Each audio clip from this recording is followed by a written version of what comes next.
staying conscious and staying aware and staying present is an art, because you know when someone's present with you in your life because they're paying attention to you.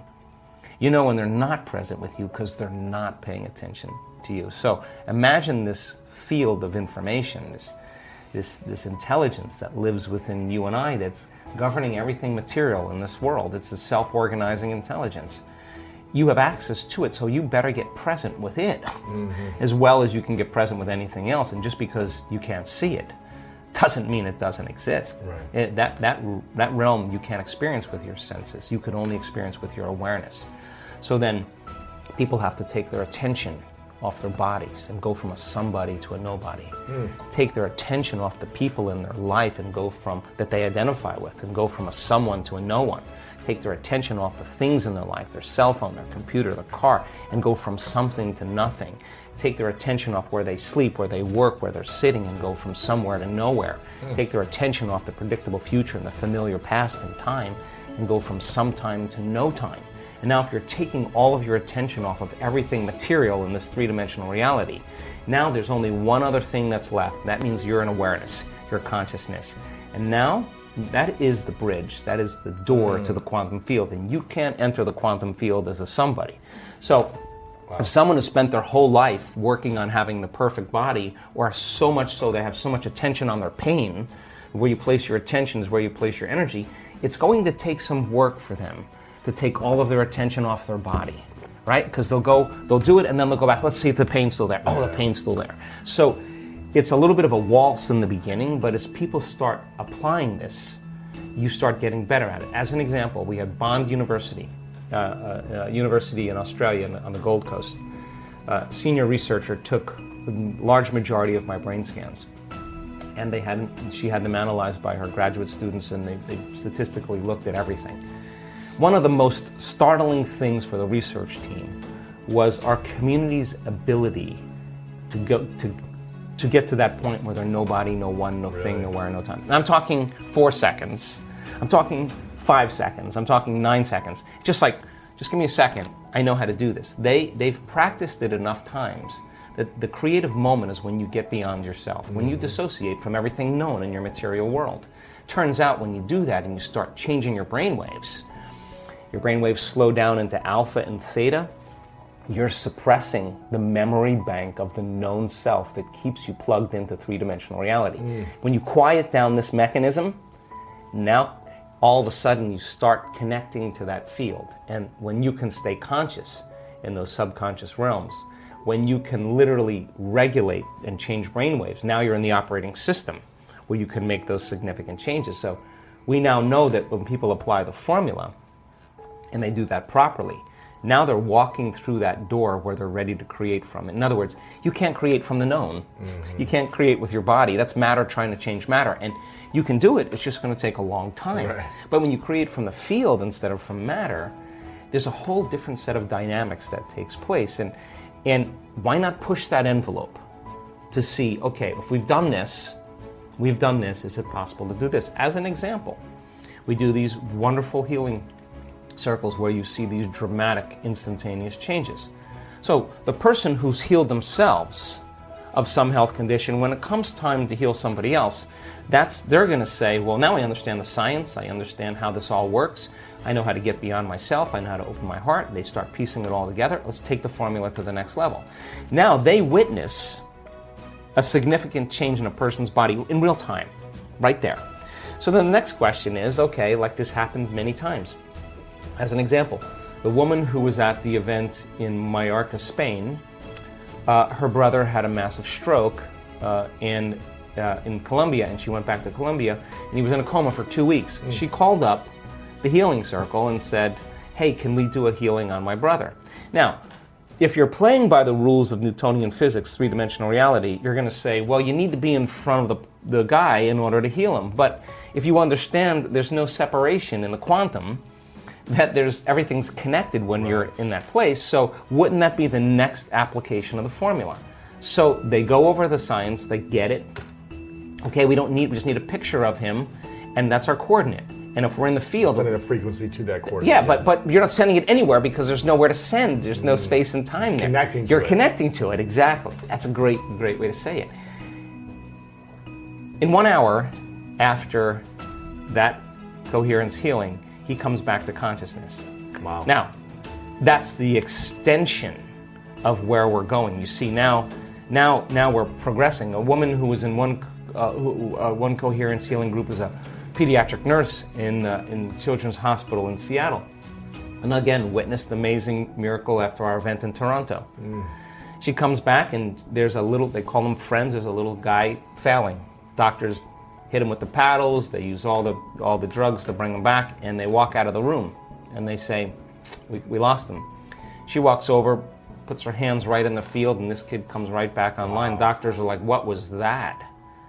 And now, so we have a lot of our interest now is, I want to get 50%. 1 out of 2 people, we're collecting the data in this coherence healings. When we're 50%, we're going to walk into a children's hospital, and we have 3 children's hospitals right now that are interested in us. We'll show them the data, we'll show them the results, we'll say we don't want any money, we'll never even touch the kids, all we want to do is just change their lives. And when we're 50%, we're going to start doing it in children's hospitals. And again, every time I have a mystical moment, and I feel that transcendental love that I don't even know the word for, every time I have one of those moments, I think I got this all wrong. It's just that it is not chemical; it's electric. And you got what all wrong? Well, the way we view the world, the way we we don't see things how they are; we see things how we are. You know, and every inner experience that's transcendental, experience enriches circuitry in your brain. Experience produces emotion or energy in the body. So you start having transcendental moments where you start connecting to that field. Its signature is love. But not love like a love for your puppy. This is like an arousal.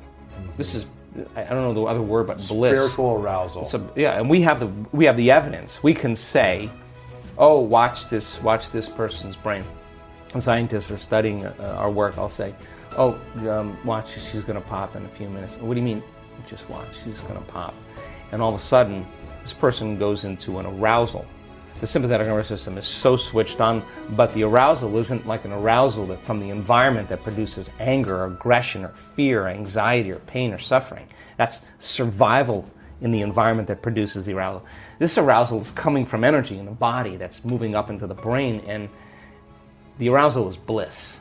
The arousal is ecstasy. The arousal is freedom, peace. Oof, yeah. But it's not chemical. It's you'll feel it in every single cell in your body. Now here's the outcome of that.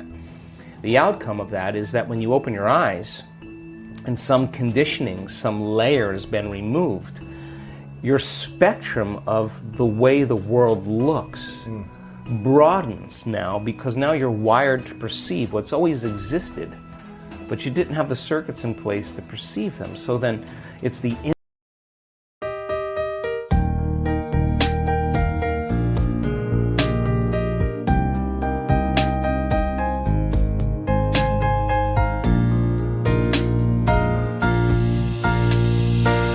I want to thank you for your unconditional love for me.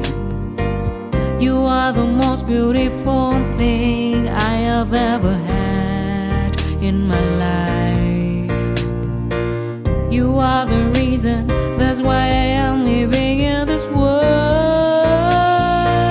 I want to thank you for your unconditional love for me. You are the most beautiful thing I have ever had in my life. You are the reason, that's why I am living in this world. I admire the way you are always there for me. I admire the ways you always take care of me. I admire the way you give your all just to see a loving smile on my face. I admire the way you love me.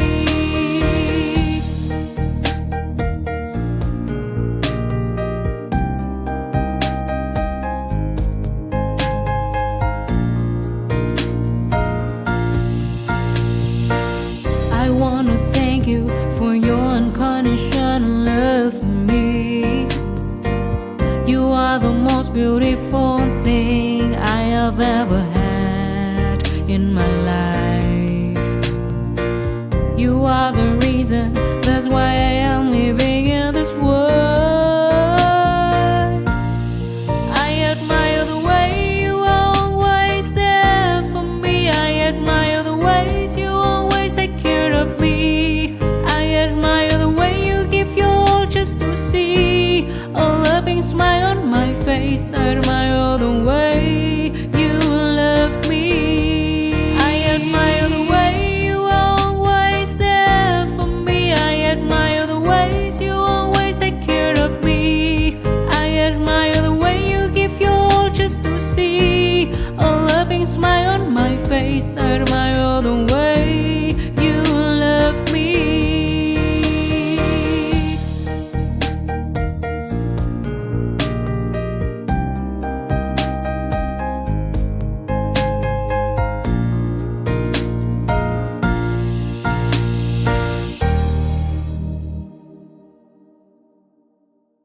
Inner experience that literally transforms our experience of the outer world. And so when you start having moments where you hit that kind of frequency, or you have those moments of love, you're less dependent on anyone to bring you happiness. Yeah. You're okay. You can love the person for their flaws, because you can see a part of yourself you used to be that you no longer are. And instead of judgment, you have compassion. And you can encourage and communicate from a level of connection instead of intimidation or competition, or however relationships work. So I do think that it's energy and vibration, and I think that in our community, at least, people who have relationships that are built from our community tend to be more long-lasting because they're more self-aware. Yeah. And so there's no blame, there's no excuses, there's no make wrong, there's no competition, there's none of that. There's just, this is who I am, you know? And I think that the ultimate goal is when you reach the point in your life when how you appear to the world is who you really are. That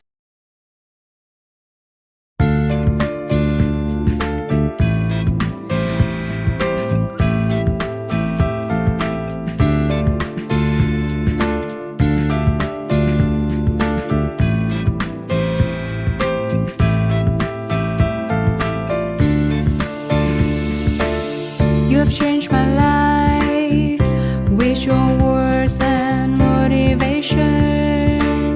You helped me to become a better person. I feel so great about your love. Never felt that before. You have changed my life with your words and motivation. You helped me to become a better person. I feel so great about your love. Never felt that before.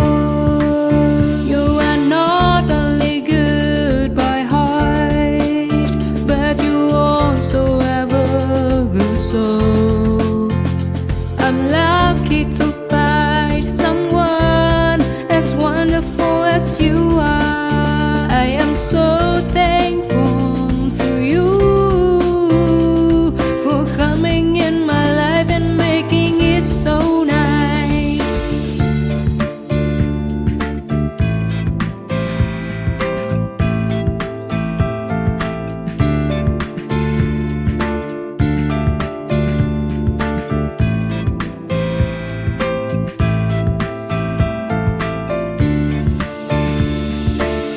You have changed my life with your words and motivation. You helped me to become a better person. I feel so great about your love. Never felt that before. You have changed my life with your words and motivation. You helped me to become a better person. I feel so great about your love. Never felt that before. You are not only good by heart, but you also have a good soul. I'm lucky to find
level of transparency is, it takes no effort. Right. You can be yourself, and you know, people say to me, wow, you're pretty approachable, and I say, well, God, I work so hard every day on overcoming myself in the morning, overcoming my ego. Yeah. Why would I want to build it up the next day? Because I got to face that guy again tomorrow morning. course. So why not just keep, you know, taking those edges and smoothing them down so that you're less unconscious to all of those programs that are built in relationships.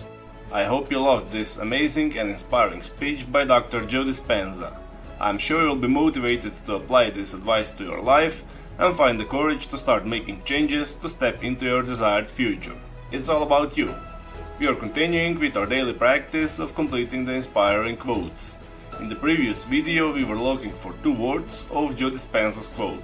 The quote goes like this: to be empowered, to be free, to be unlimited, to be creative, to be genius, to be divine, that is who, and the correct answer is you are. So, to be empowered, to be free, Quite what's the little made you defend the night for most which straight when it's to it number.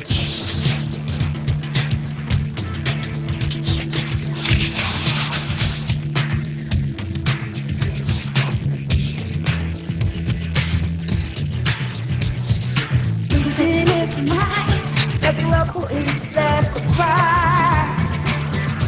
But when I'm with me, and know what I speak to me. They have to know which girl's right. Though it's working on now. Don't let me forget me.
to be unlimited, to be creative, to be genius, to be divine, that is who you are. Congratulations to everyone with the correct answer. Since I know you love Joe Dispenza, today's quote is also from Dr. Joe Dispenza. The last time many of you knew the right answer. Today's quote also shouldn't be difficult. We'll see. We are looking for 2 words, so the quote goes like this. Same thoughts always lead to the same choices. Same choices lead to the same behaviors, and the same behaviors lead to... Write your answers in the comments below the video and tell me if you love this video and our new way of ending the videos. If you like this video, give your thumbs up and share it with your friends. Even if you're not sure what the correct answer is, try and guess. The first one with the correct answer is the winner. Don't forget to subscribe and hit that bell button and don't miss any of the new videos and new challenges. If you really like what we do here and want to support us, you can join our channel and our community for a symbolic fee and gain many other additional features. You can do that by clicking the join button next to the subscribe button, or you can click on the link in the description of this video. Stay good and have a great day.